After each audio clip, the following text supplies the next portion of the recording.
मान्यवर, क्या संवेदनशीलता है, क्या समझौता किया आपने। और साहब, जनरल मानेकशॉ, जिनको 71 युद्ध का आर्किटेक्ट कहा जाता है, उन्होंने एक इंटरव्यू में कहा था, जनरल मानेकशॉ के इंटरव्यू में कहते हैं, शिमला में भुट्टो ने भारत के नेतृत्व को मूर्ख बनाया। वो इंटरव्यू अंग्रेजी में, इसलिए मैं कोट अनकोट पढ़ा था। I told her, into bracket उन्होंने छापा है Indira Gandhi, that I told her that he, into bracket Bhutto, I told her that he has made monkey out of you. और ये हमें पूछ रहे संधि क्या, हमने तो युद्ध ही घोषित नहीं करा था, संधि किस चीज की भी। हमारा एक लिमिटेड एग्रेशन था, टेररिज्म पर हमारा हमला था, और हमारे आत्मरक्षा के अधिकार का उपयोग करते हुए, और हमें पूछ रहे हैं। चिंता मत करो राहुल गांधी, पाक ऑक्यूपाई कश्मीर की चिंता है ना, भारतीय जनता पार्टी ही ला देगी पाक ऑक्यूपाई। आज ये मारे गए 2 दिन पहले, अब बैठे नहीं है, चिदंबरम साहब को बैठना चाहिए था।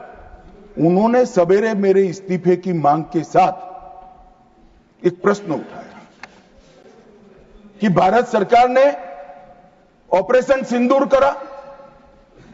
ऑपरेशन सिंदूर इसलिए कहा कि ये पाकिस्तानी आतंकवादी थे, और पाकिस्तानी आतंकवादी थे, इसका आपके पास सबूत क्या है। वो पूरी दुनिया में ऑपरेशन सिंदूर के जस्टिफिकेशन को चैलेंज कर रहे थे। मैं आज इस सदन के माध्यम से श्री चिदंबरम को पूछना चाहता हूं, आप किसको बचाना चाहते थे? पाकिस्तान को, लश्कर ए तैयबा को, ये आतंकवादियों को? अरे शर्म नहीं आती मान्यवर।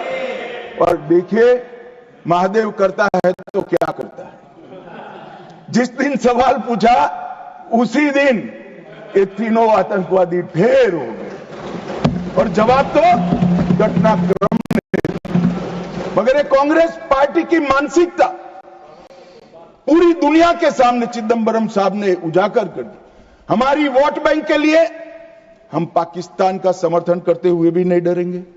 हमारी वोट बैंक के लिए लश्कर ए तोयबा को बचाने से भी हम नहीं डरेंगे, और हमारी वोट बैंक के लिए आतंकवादियों को शेल्टर देते हुए, शाब्दिक शेल्टर देते हुए भी हम नहीं डरेंगे।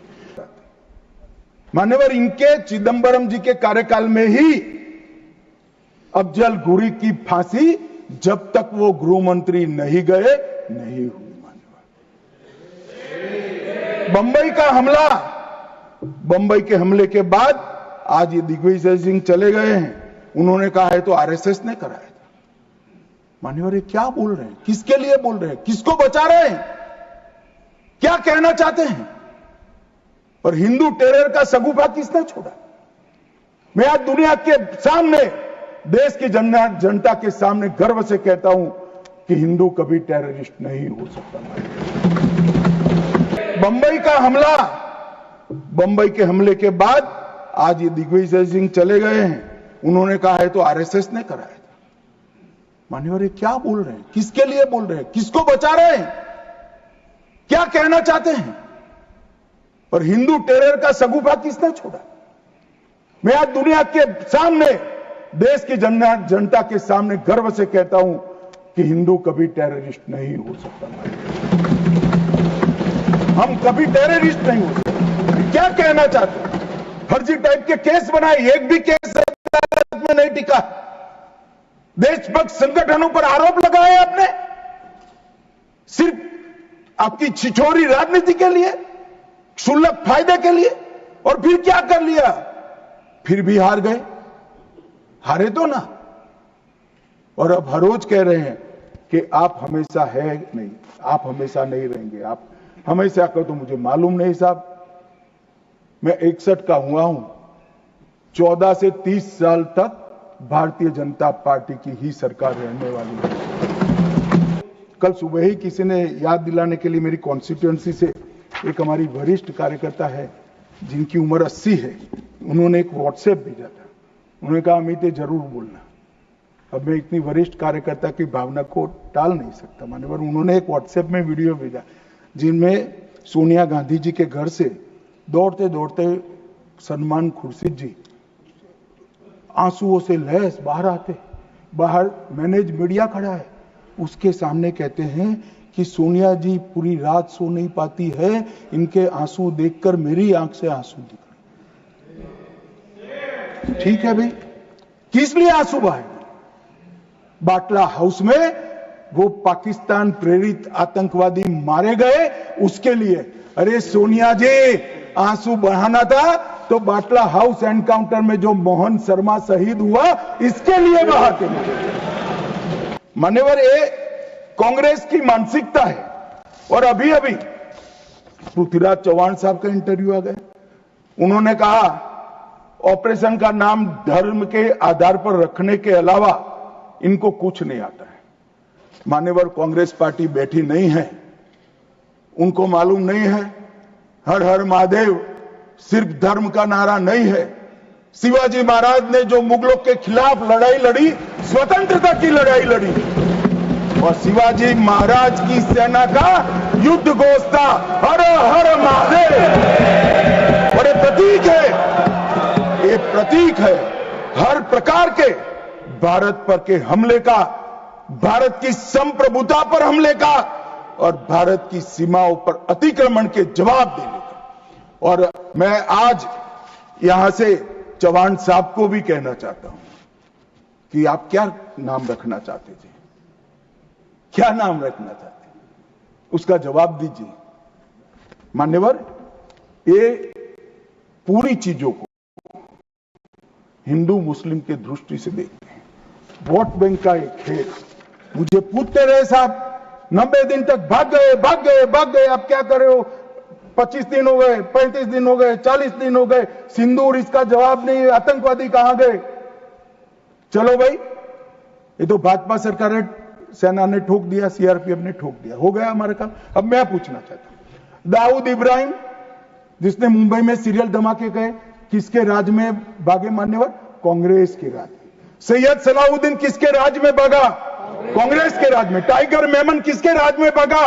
कांग्रेस के। अनीस इब्राहिम किसके राज में भागा? कांग्रेस। रियाज भटकल किसके राज में भागा? कांग्रेस। इकबाल भटकर किसके राज में भागा? मिर्जा सादाब किसके राज में भागे?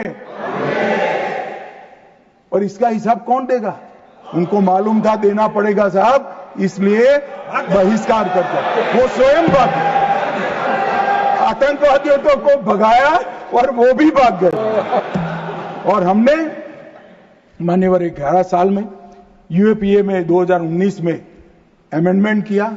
इसके तहत, अमेंडमेंट के तहत 57 लोगों को आतंकवादी घोषित किया है।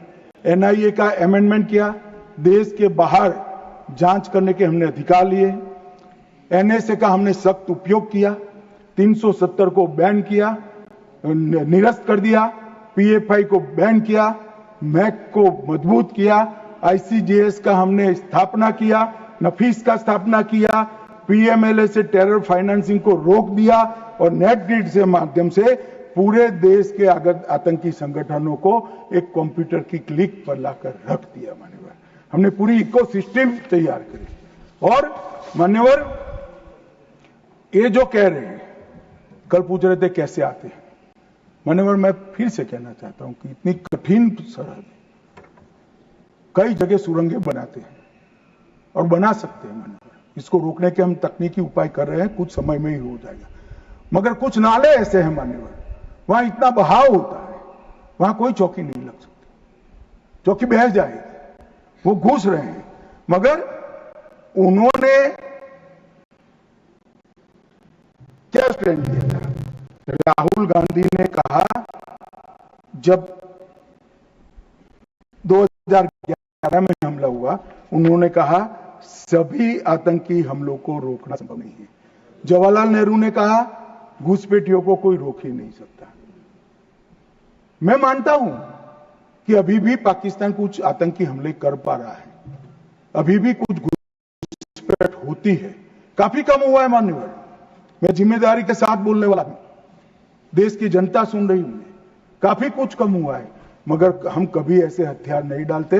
मैं आज सदन के सामने कहना चाहता हूं, घुसपैठ और आतंकवादी घटनाओं को समाप्त करने के लिए नरेंद्र मोदी सरकार कृत निश्चयी है।